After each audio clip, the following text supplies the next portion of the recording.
Merci, Monsieur le Ministre, de nous avoir apporté de votre propos liminaire un certain nombre d'éclairages utiles dans le domaine des transports, qui est un domaine essentiel pour l'économie et pour la vie de tous les jours. C'est vrai que depuis le 13 avril, la question du déconfinement est dans toutes les têtes et chacun attend avec beaucoup d'impatience le jour J, le 11 mai. Chacun s'y prépare, mais c'est dans quelques jours simplement maintenant. On parle beaucoup des écoles, on parle beaucoup de reprise d'activité, mais chacun comprend qu'il faut conjuguer à la fois la reprise d'activité, l'école et les transports, notamment dans les grandes villes de France et la région parisienne tout particulièrement. Vous avez indiqué tout à l'heure quelle était la capacité actuelle en termes de transport. Quelle sera-t-elle le 11 mai? Sera-t-on capable de transporter toutes celles et tous ceux qui doivent aller travailler ou tous celles qui doivent aller à l'école, travailler à l'école. Et je voudrais savoir aussi quelles vont être les recommandations. On a parlé du port du masque, mais il y a des consignes beaucoup plus strictes en Italie, par exemple un passager, un siège sur deux, etc. Est-ce que vous êtes favorable à avoir des consignes beaucoup plus strictes, avec des contrôles, pourquoi pas, de fièvre à l'entrée des stations de transport? Bref, j'aimerais vous entendre là-dessus. Enfin, dernière question pour aller dans le sens de ce que disait notre collègue Lauriane Rossi tout à l'heure, s'agissant des contreparties aux aides qui ont été apportées, notamment dans le secteur des transports.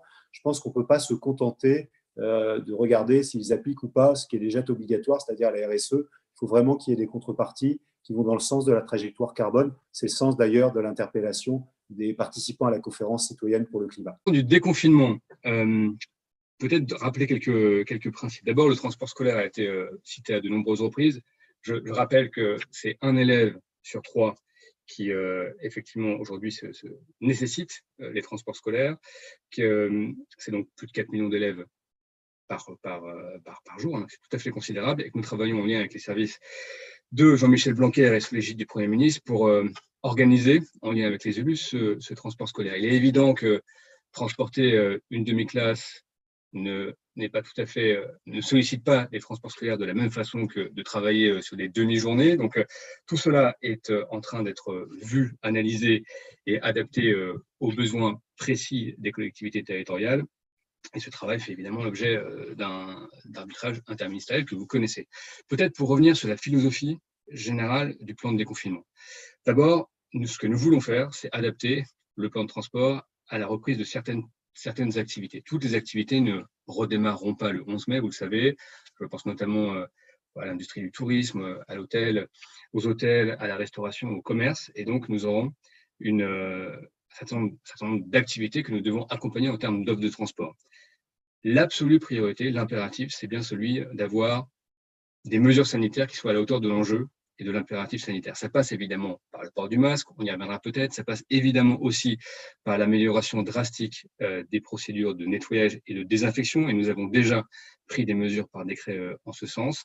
Ça passe par l'organisation l'organisation au travail pour les opérateurs et l'organisation des flux de transport dans les aéroports, dans les gares, dans les stations de métro, etc. etc. Ça passe aussi par des hypothèses structurantes que nous sommes en train d'analyser avec nos collègues du travail et du ministère de l'économie et des finances, s'agissant notamment du recours au télétravail et du lissage des heures de pointe. Je le dis parce que c'est effectivement important, notamment dans les métropoles qui ont les trafics les plus denses. Je rappelle que la région Île-de-France, c'est chaque jour plus de 12 millions de voyages et environ 5 millions de personnes qui se déplacent, et qui se déplacent en général à des horaires relativement proches le matin et le soir en retour vers leur domicile. Et donc, il y a un travail absolument important que nous tentons de dimensionner au bon niveau en ce moment.